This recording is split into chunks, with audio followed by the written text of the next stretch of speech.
నమస్తే, welcome to Leo. మనతో పాటు ఉన్నారు సీనియర్ జర్నలిస్ట్ కనకదుర్గ వడ్లమణి గారు. మేడం నమస్తే. నమస్తే అండి. మేడం, వైసీపీ నేతలు వాళ్ళకి అందిన పోర్ట్ఫోలియో కావచ్చు, వాళ్ళకు వచ్చిన పోర్ట్ఫోలియో కావచ్చు, దేన్ని కూడా వదిలిపెట్టకుండా ఆఖరికి చీపురప్పులతో పాటు వాళ్ళు చేసిన అక్రమాలు, అవినీతి అనేది ఒక్కొక్కటి బయటపడుతున్నాయి.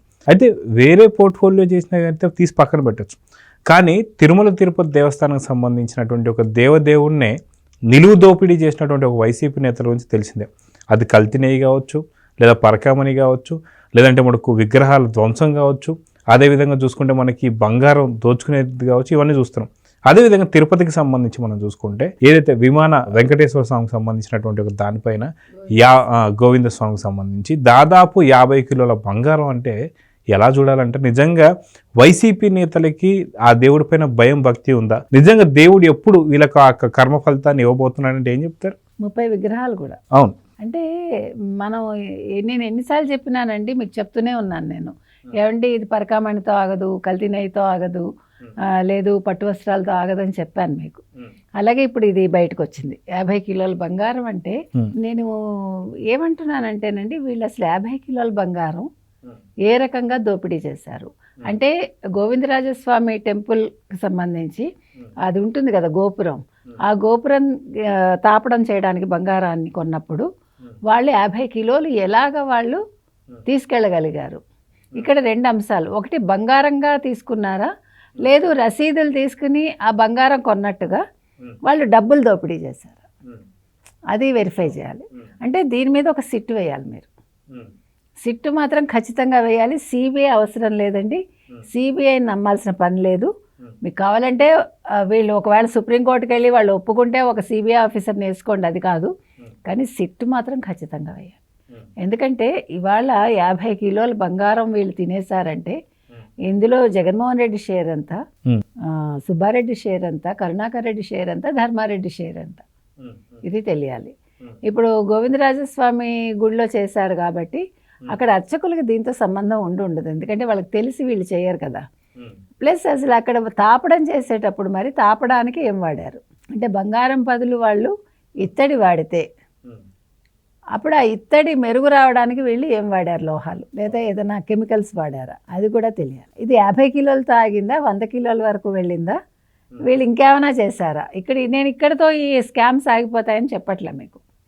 మీరు అన్నట్టుగా వీళ్ళు దోచుకోవటానికి ఒక్కొక్క శాఖ, అంటే శాఖలతో నిమిత్తం లేదు, శాఖ మంత్రులతో నిమిత్తం లేకుండా దోచుకోవటం జరిగింది.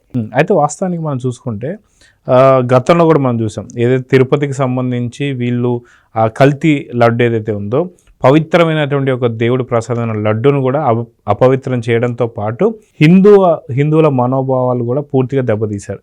వాస్తవానికి భూమన కరుణాకర్ రెడ్డి గారు క్రిస్టియన్. అదేవిధంగా చూసుకుంటే సూపర్ గురుస్వామి అని చెప్పేసుకున్నటువంటి ఒక వైవి సుబ్బారెడ్డి గారు కూడా ఈ యొక్క కేసులో కూడా ఉన్నారు.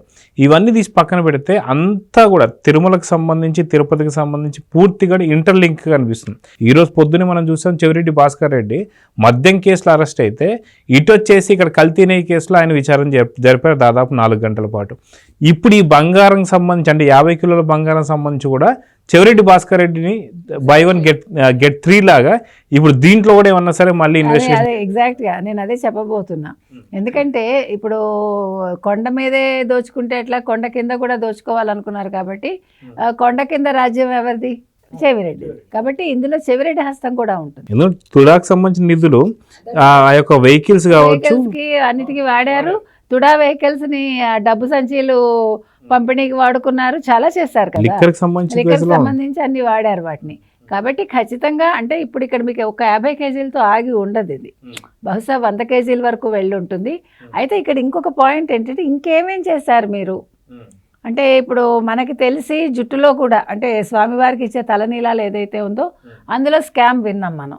అంటే వచ్చిన దాన్ని వేరే వాళ్ళకి అమ్మేశారా వీళ్ళు, అమ్మేసి లేదా ఫారిన్ వాళ్ళకి పంపుతారు కాబట్టి అక్కడ ఎంత కమిషన్ నొక్కేశారు, లేకపోతే అసలు డబ్బులు వీళ్ళకి హుండీలో వేయకుండా కమిషన్ దేవుడికి వేసి అసలు వీళ్ళు నొక్కేశారా, అది కూడా చూడాలి. ఇంకా ఏమేమి ఉన్నాయో. ఇప్పుడు ఈ విగ్రహాలు ఇప్పుడు ఆ తాపడం చేసేటప్పుడు విగ్రహాలు దెబ్బతింటాయి కదండి.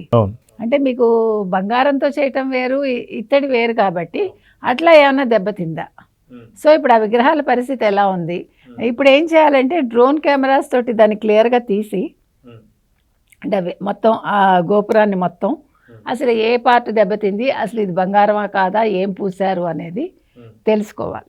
అది కూటమి ప్రభుత్వం చేస్తుందా, లేదు టీటీడీ చైర్మన్, ఈవో అలాంటి వాటి మీద దృష్టి పెడతారనేది తెలియాలి మనకి. ఇది చిన్న విషయం అయితే కాదు. ఎందుకంటే అసలు ఇవాళ మీరు అన్నట్టుగా ఒక క్రిస్టియన్ అయ్యి ఉండి సుబ్బారెడ్డి, ఒక క్రిస్టియన్ అయ్యి ఉండి కరుణాకర్ రెడ్డి, ధర్మారెడ్డి హిందూ అయినప్పటికీ ఇట్లాంటి వాటిలో ఎట్లా చేస్తాడు? అదేవిధంగా చెవిరెడ్డి అసలు మేము తాగమంటాడు, మళ్ళీ లిక్కర్ స్కామ్లో ఉన్నాడు.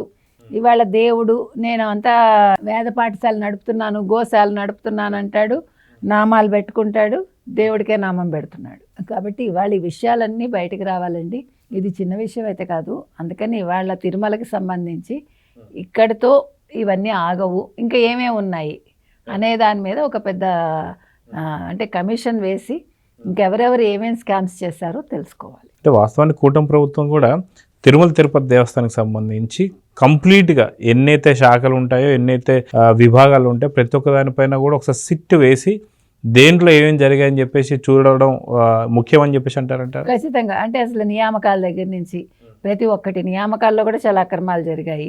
అంటే మనకి ఇంకా తెలియదు. పూలంగి సేవలు ఉంటాయి, తర్వాత దేవుడి ఆభరణాలన్నీ కరెక్ట్గా ఉన్నాయా లేదా, తర్వాత ఆస్తులన్నీ కరెక్ట్గా పకడ్బందీగా ఉన్నాయా లేదా, ఇవన్నీ కూడా అంటే ఏది కూడా వదిలిపెట్టకూడదు.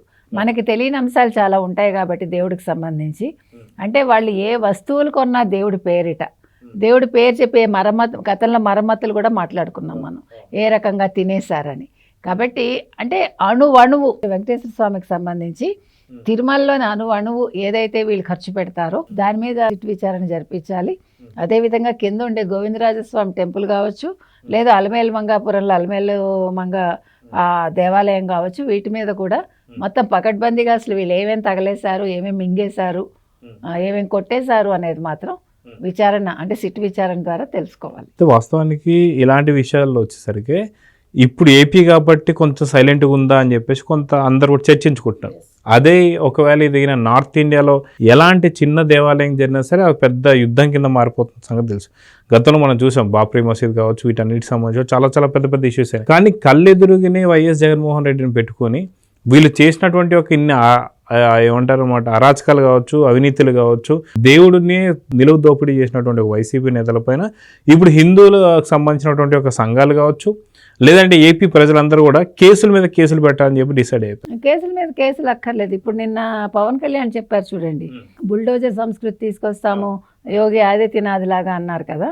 బుల్డోజర్ సంస్కృతి తీసుకొచ్చి వీళ్ళ ఆస్తులన్నీ కూలగొట్టేసి మొత్తం దేవుడికి ఇవ్వాల్సిందంతా ఇప్పించేస్తే కనీసం కొంతవరకు పరిష్కారం అవుతుంది. వీళ్ళని జైళ్ళకి పంపిస్తే మొత్తం విచారణ జరిపి మొత్తం అన్నీ కూడా కరెక్ట్గా లెక్క సరిపోతుంది. సో చూద్దాం మేడం, ఖచ్చితంగా దీనిపైన పవన్ కళ్యాణ్ స్పందించినట్టు ఎలాంటి యాక్షన్ తీసుకోబోతుంది కూటమి ప్రభుత్వం. నిజంగా దేవుడిని నిలువు దోపిడీ చేసినటువంటి ఒక వైసీపీ పార్టీకి సంబంధించి పార్టీ కూడా ఏం కాబోతుందో రానున్నటువంటి కాలంలో చూద్దాం. మరి నమస్తే. Please subscribe to Leo news for more videos.